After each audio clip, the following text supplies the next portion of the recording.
Bonjour, j'ai intitulé cette prédication « Le changement dans la continuité ». Et d'abord une première question.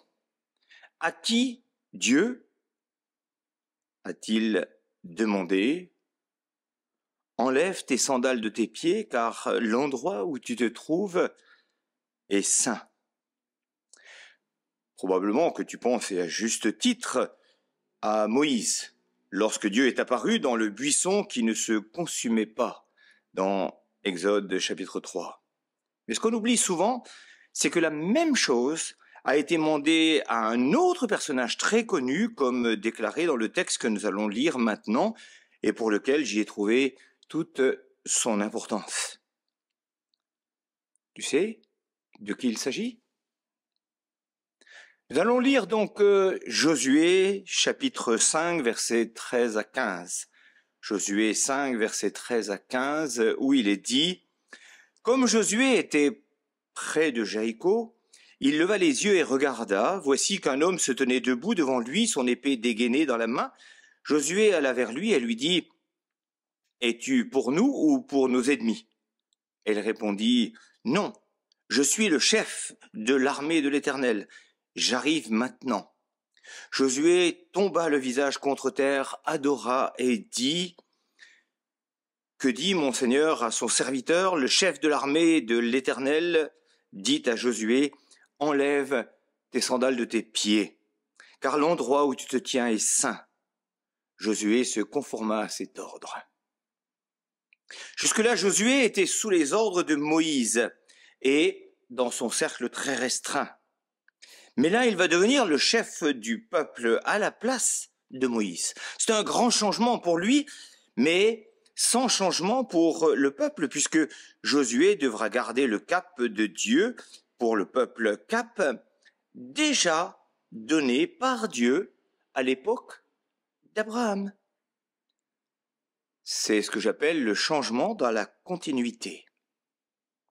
Quelqu'un m'écrivait récemment « Ce que le Seigneur m'a fait comprendre ces dernières années, c'est que j'avais peur du changement. Mais il s'avère que le changement m'a finalement fait du bien. » Fin de citation. D'autres ne vivent que dans le perpétuel changement, déménagement, changement de travail, voire malheureusement de conjoint. C'est leur stimulant, leur élixir, c'est le piment de leur vie. Dans mon premier point, je vais parler donc de ce changement qui est une acceptation du besoin de changement dans une situation donnée et des conséquences, des effets indésirables dans l'attente du mieux si possible. En réalité, on aspire tous au changement, mais on craint les étapes qui amènent à cette nouvelle situation espérée. À Villers, par exemple, on a mis des années à accepter qu'un changement était nécessaire à cause des coûts des travaux pour ces nouveaux locaux d'une part, mais aussi parce qu'en parallèle, il fallait envisager un nouveau plein temps. Maintenant, on y est et les locaux ne sont plus accueillants du tout pendant cette période de travaux, et on le voit par la diminution de l'assistance au culte. C'est un passage obligé dans l'attente du neuf, un moment de souffrance avant la délivrance attendue. Vous verrez la différence à la prochaine rentrée. Un autre exemple, j'ai vécu avec une épouse qui souhaitait ardemment des modifications dans notre appartement, mais s'il lui était difficile de choisir les coloris des nouveaux matériaux, il lui était surtout impossible d'accepter les travaux à cause de la poussière, du bruit et l'inaccessibilité des pièces en cours de rénovation. Et on le comprend bien. Un autre exemple de la vie courante. C'est un médecin généraliste qui témoignait à la radio au sujet de la relation des gens avec la mort. Et il disait, elle reste un tabou. Enfin, ce n'est pas le problème de la mort elle-même, puisque les gens peuvent l'accepter, mais à une condition, à savoir entrer dans la mort en bonne santé. Pour le peuple hébreu, il a fallu 400 ans d'esclavage et 9 plaies, je parlerai de la 10e tout à l'heure, pour qu'il accepte de se mettre en marche vers le pays promis avec une foultitude d'obstacles à franchir. La traversée de la mer, marcher dans le désert avec femmes et enfants et sans véhicule, affronter des géants à détruire et j'en passe. Tout cela sans formation, sans armes, sans alliés et sans garde-manger. Et pour l'humour, pas de bière, puisque c'est la mode en France aujourd'hui de consommer ce genre de boisson, si j'ai bien compris. Comprenez par là, pas de frigo et les congélateurs étaient vides. Notez que la 10e plaie était l'ouverture de la porte de sortie. Il fallait accepter ce changement par la foi vers le mieux de Dieu pour eux et pour leurs descendants. Remarquez que le temps nous oblige au changement. Il y a des changements non prévus qu'il faut gérer, comme la maladie, le deuil, l'accident, le chômage. Mais je ne dois pas oublier le vieillissement et ses conséquences, et donc le besoin de transmission à la génération suivante. On n'oubliera pas non plus le changement spirituel nécessaire à tout être humain, quel que soit l'âge et son niveau social, voire intellectuel. Il te faut naître de nouveau, disait Jésus, pour vivre avec Dieu éternellement dans un ciel de gloire. Et dans la même ligne de pensée, on apparentera souvent la sortie d'Égypte du peuple hébreu à une nouvelle naissance avec les quelques éléments suivants. Premièrement, c'est la base d'un appel de Dieu. Va en Canaan où coule le lait et le miel, ou en Deutéronome, il y a devant toi la mort et la vie, choisis la vie, ou dans le Nouveau Testament, il faut que tu naisses de nouveau pour vivre éternellement. Deuxièmement, à cette époque, l'Égypte, c'est l'esclavage dont le peuple hébreu se contentait en finale, malgré le manque évident d'avenir. C'est vrai, il pouvait penser qu'il y a toujours pire. Troisièmement, il fallait une reconnaissance de dette, reconnaître sa situation de péché et un moyen pour l'honorer.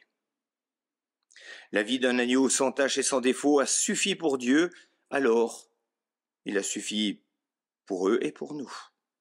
Quatrièmement, Dieu a pourvu à un besoin fondamental. Il marchera lui-même devant eux et donnera ses instructions par différents moyens, dont son porte-parole Moïse, condamné par les hommes et gracié par Dieu. Cinquièmement, la vie est un désert pavé de galères qui donne envie de revenir au monde de souffrance du passé où, à plusieurs reprises, la conviction d'un absentéisme de Dieu est bien présente, plus que sa présence et ses miracles. Souvenez-vous, pendant la tempête, les disciples ont craint pour leur vie parce que Jésus dormait au sens propre. Puis, le miracle de calmer la tempête est arrivé par Jésus, justement. Sixièmement, Canaan promis est bien là. Pays où il faut d'abord nettoyer le mal résident et malheur à ceux qui souhaitent conserver les petits péchés mignons. Et on en connaît. Septième et dernier point, vous êtes en marche quelque temps avant le paradis, la Jérusalem céleste, pour chacun de nous. Alors la question que je vais te poser ce matin, as-tu vécu ce changement dans ta vie, ce bouleversement spirituel obligatoire pour passer de l'étape de religieux à fils et filles de Dieu, de la mort spirituelle à la vie avec Christ? Peux-tu dater cet événement de manière assez précise? As-tu la certitude du vécu de ce changement et vois-tu les conséquences dans ta vie de tous les jours? Tu as dû remarquer aussi que ce changement t'a obligé à quitter ton vieil homme et à revêtir l'homme nouveau en Christ. Donc, as-tu constaté qu'il y a un avant et un après? Est-ce que tu es différent aujourd'hui d'avant ta conversion? Deuxième grand point. Le changement, dans notre cas, et celui de Josué, c'est un changement de don adapté à un changement d'étape dans l'objectif de Dieu. Dans le texte de Josué, on va d'abord se souvenir de la disparition de Moïse, dont il est dit que Dieu l'enterra. Pas d'honneur, pas de cérémonie, pas de pèlerinage possible. Il a vu le territoire, il a passé le relais à Josué juste avant. Combien de temps Moïse a-t-il formé Josué? On ne sait pas. En revanche, on trouve intéressant, dans Josué chapitre 1, un puissant encouragement fortifie-toi et prends courage. Malgré tout, ce genre de parole peut nous sembler assez légère. Alors, je vais voir 3 étapes importantes qu'on va retrouver assez fréquemment dans la vie des églises. Mais là, c'est de l'Ancien Testament. On a parlé de Moïse. Moïse a rassemblé le peuple. Il les a convaincus de quitter l'esclavage et a posé les bases pour une vie en communauté sous la dépendance non plus d'un pharaon visible, mais d'un Dieu puissant, invisible, mais efficace. Je dirais que Moïse était une sorte de pionnier évangéliste. Mais j'oserais dire qu'un précurseur, un visionnaire, avait jeté les bases, les contours de ce pays dans lequel vivrait un peuple dont il n'avait encore aucune idée de sa composition, sa taille et ses besoins. Tout le territoire foulé par ses pieds serait acquis à ses descendants plus de 4 à 5 siècles plus tard. Il sera reconnu comme le père de tous ceux qui se réclament de la foi en un Dieu vivant et vrai, jusqu'à nous aujourd'hui. Vous avez reconnu le personnage d'Abraham, bien sûr. Voilà donc le lanceur de projets dont Dieu est concepteur et architecte. Et donc après, Moïse a suivi. Mais avec Josué, on entre dans le territoire et il faut chasser les vieux démons, comme on dit, en détruisant tout sur son passage sur l'ordre de Dieu. Vider le pays du mal, du péché, pour le remplir par le projet de Dieu. C'est comme la vie chrétienne. Notre vie a changé par la nouvelle naissance au travers du sang de Christ qui purifie, mais il y a encore des éléments de nos vies à éliminer en vue de laisser le total pouvoir à Dieu. Et Dieu donne ainsi le lait et le miel, sa parole, son Esprit Saint, pour vivre cette nouveauté de vie. Josué est un vrai berger pour le troupeau. L'église de Villers vit sa 3e étape avec le pionnier David d'abord, puis on a élargi les murs relationnels avec la vie locale, le social, puis l'extension du bâtiment, et on arrive à une autre étape où Dieu veut accorder les dons nécessaires à Vincent pour aller plus loin dans l'agrandissement de l'église de Villers, d'Anvillers et d'Axou, pour affermir et grandir encore et encore. J'oserais faire le parallèle avec la vie de l'être humain. La conception, la naissance et les premiers pas, puis plus tard la jeunesse avec la préadolescence, l'adolescence, etc. Puis vient le temps de la maturité. Chaque étape a ses défis et ses problèmes, mais le but est toujours le même, grandir et s'agrandir. 3 étapes, et chaque étape est utile, importante. Elle ne peut pas être squeezée.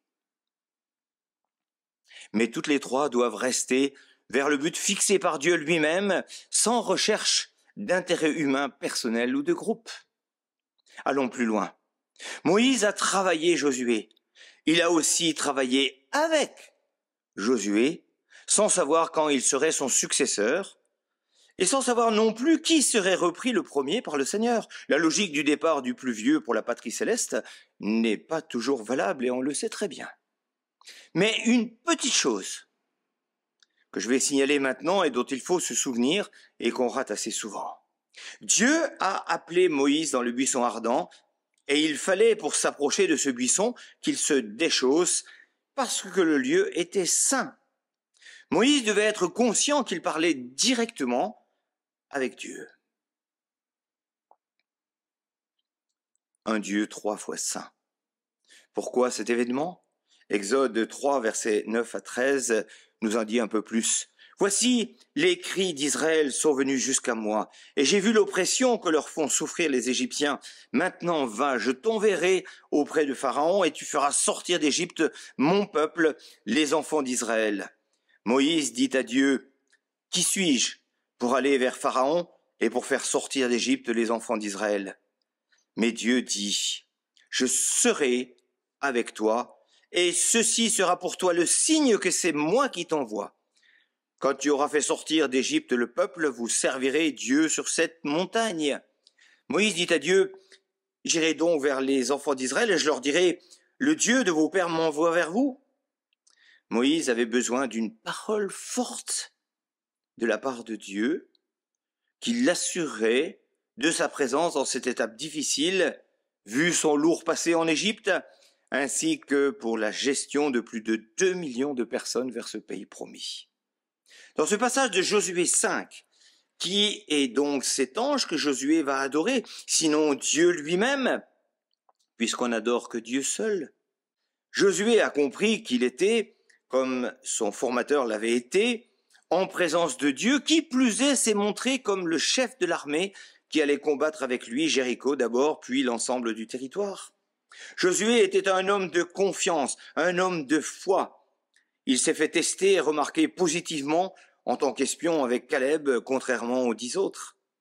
Il était l'homme de la situation, mais il avait besoin de la certitude de la présence de son Dieu en lui et pas du prophète Moïse comme dans le passé, contrairement au roi Saül qui avait demandé un peu de divination pour avoir des directives de Samuel mort alors que de son vivant il ne le supportait pas. Conclusion de ce petit élément, c'est après qu'il ait eu le ministère encouragé par son formateur que Dieu va révéler sa présence à ses côtés. Jésus, lui, n'a pas demandé de défaire ses chaussures dans sa proximité, mais il a lavé les pieds de ses disciples, premièrement, et deuxièmement, il a assuré sa présence à nos côtés jusqu'à son retour. Il n'en reste pas moins que ceux qui sont dans le service du Seigneur, le conseil pastoral, a plus besoin de la présence et de la direction du Seigneur que de la connaissance, la sagesse et l'intelligence. Pratiquement aujourd'hui, serait-ce la raison pour laquelle il faut se déchausser pour entrer dans une mosquée? C'est possible selon certains sites internet dédiés. Il se pourrait aussi que ce soit pour se laver afin de se débarrasser des impuretés, ou alors il faut porter des chaussures déclarées pures, dit un site internet dédié. Pour nous, Dieu est partout et tout le temps avec nous, quel que soit le lieu qu'il transforme en lieu saint. Si c'est que tu as une activité qui est dans sa volonté. Troisième et dernière chose, le changement, il faut s'y préparer et le préparer. Assis sur les marches d'un bâtiment de l'IBG, l'Institut biblique de Genève, lors de ma formation de formateur, je discutais avec un collègue qui avait 63-64 ans à l'époque. Il venait de subir un échec au permis de conduire pour la moto. Mais il était en pleine réflexion. C'est là que je lui ai dit, « Dis-moi, Alain, tu fais quoi?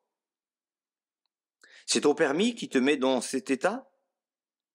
Sa réponse est gravée dans ma tête. « Non, mais je prépare ma retraite. » Par la suite, j'ai appris qu'il a fait un gros travail de formation en Afrique, d'où le besoin aussi de savoir piloter une moto pour la formation des enseignants dans les églises qu'il allait visiter. Le changement, ça se prépare. Il en est de même quand Moïse a passé le flambeau à Josué et que celui-ci est entré en Canaan par Jéricho qui deviendra la porte du nouveau pays du peuple de Dieu. Alors comment est-il entré? Il avait un objectif délivré par Dieu, entrer dans ce pays qu'Abraham avait foulé à son époque. Il avait un rappel de la promesse de Dieu. Il avait aussi envoyé 2 espions. Je vais peut-être m'arrêter sur ce point. Alors, peut-être vous allez penser, Josué manquait de foi. Est-ce qu'il est en train de répéter ce qu'a vécu son prédécesseur, son professeur Moïse? Moïse avait envoyé 12 espions depuis le désert pour avoir une vision un peu plus juste du pays à conquérir. Pourquoi? Est-ce que c'était une stratégie d'un côté militaire du prophète? Pas parce qu'il est dit en Nombre 13, versets 1 et 2, l'Éternel dit à Moïse, « Envoie des hommes explorer le pays de Canaan que je donne aux Israélites. Tu enverras un homme issu de chacune des tribus de leurs ancêtres. Ils seront choisis parmi leurs princes. » C'est sur ordre de Dieu. Au retour, le test a bien fonctionné pour 2 hommes, Josué et Caleb, je l'avais déjà évoqué tout à l'heure, et l'attaque serait l'objet de l'exercice de la foi de ce Josué qui connaissait l'existence des géants, mais aussi des grappes de raisins surdimensionnées. Pour Josué n'a envoyé que 2 espions seulement, Il avait appris de l'expérience de son prédécesseur. Rien n'indique si Dieu n'était contre. Josué montrerait-il aussi au peuple qu'il compte sur Dieu, mais qu'il est aussi un fin stratège, faut pas l'oublier. Dieu a donné des dons différents à Josué, un vrai conquérant sur le nouveau territoire par rapport à Moïse. Josué en avait besoin pour cette étape du peuple dans son installation avant de donner les juges et les autres prophètes. Mais Josué devait garder la ligne directive de Dieu, le changement dans la continuité. Plus proche de nous, nous allons changer de plein temps et il ne doit pas y avoir de regret ni d'exaltation dans le changement avilé, mais une continuité dans le plan de Dieu, dans le même objectif. Le changement de plein temps et de locaux augmente, d'après les statistiques et sauf problème, la participation dans la vie de l'Église d'au moins 30% pour chacun de ces phénomènes. C'est génial et trompeur à la fois, mais je vous mets en garde. Beaucoup viennent parce qu'ils espèrent que le changement leur permettra de voir des choses évoluer selon leurs pensées personnelles et leurs desiderata. Puis, voyant que les choses ne tournent pas à leur avantage, ils attendent la naissance d'une autre église ou le changement d'une équipe pastorale ailleurs et deviendront des insatisfaits permanents. Président de la pastorale Lorraine, de l'entente évangélique, délégué CNEF 54, j'ai entendu beaucoup de témoignages à ce sujet et j'ai vu tourner beaucoup de gens dans différentes églises, dont certains fatigués de ne pas trouver chaussures à leurs pieds finissent par quitter les églises, pensant qu'aucune église n'est dans la vérité, à savoir la leur. Cela fait plus de 10 ans qu'on a enclenché le processus de changement et Dieu a donné au-delà de ce que nous avions imaginé.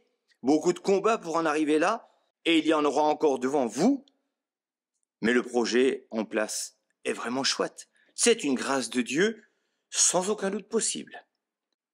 Remarque, où est Moïse ? Dieu a obligé le peuple à braquer les yeux sur le Dieu vivant qu'il est, et après un temps de deuil, à tourner la page Moïse. Comme je l'ai dit, la Bible mentionne que Dieu l'enterra et on suppose bien que si le flou reste, c'est qu'il était volontaire pour une image forte. Il faut passer à autre chose. Certains ont dit, c'était mieux à l'époque de Moïse. Comme on dit aujourd'hui, c'était mieux avant. D'autres ont pensé, enfin, on est débarrassé de lui. C'est humain. Salomon Ronde dira qu'il n'y a rien de nouveau sous le soleil, et on vit les mêmes choses aujourd'hui. Ne soyez pas tristes ni inquiets, mais cultivez, comme je le fais, l'avenir, mais avec une nouvelle équipe. Un peu d'humour concernant les enfants par un dessin que je vais vous demander d'imaginer. C'est un tout jeune gamin qui téléphone à sa grand-mère et qui dira « Mamie, mamie, viens me chercher, ta fille m'énerve !»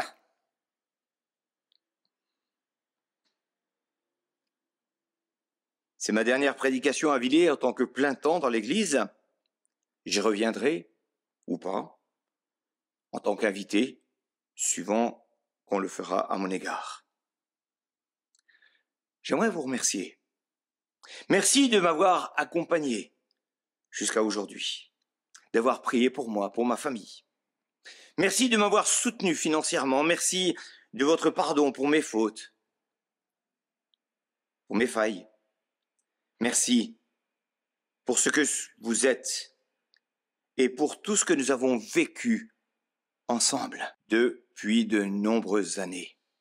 Mon plus grand encouragement sera votre nouvelle vie enthousiaste autour du projet de Dieu avec Vincent et Marie-Pierre dans l'évangélisation, la formation et le social, leitmotiv qui m'a toujours suivi. N'oubliez jamais la phrase que j'ai sortie il n'y a pas très longtemps et qui dit « Le passé, c'est de l'histoire, le présent se vit et l'avenir se construit. » Et que chacun doit se mettre en face de la question essentielle « Qui je suis et qui me suit ?» Donc, quel est mon modèle et qui est-ce que je forme? Et cela même si vous n'avez pas une responsabilité particulière. Il y a 3 choses qui me paraissent aussi incompréhensibles entre chrétiens. L'injustice, le mensonge et le refus de demander pardon. Pour ceux qui ne sont pas chrétiens, ça me chagrine moins parce qu'ils vivent dans leur écosystème du monde. J'aimerais laisser un encouragement. On a l'impression que nous ne sommes pas grand-chose dans l'œuvre de Dieu. Et si tu penses être un zéro, quand des prétentieux et des frimeurs pensent qu'on les regarde comme des héros, permettez-moi de faire un petit calcul que j'ai vu sur les réseaux ces derniers temps. Prends un papier et écris en chiffres 5 000 euros. 5 000. 5, 0, 0, 0. Si tu enlèves un zéro,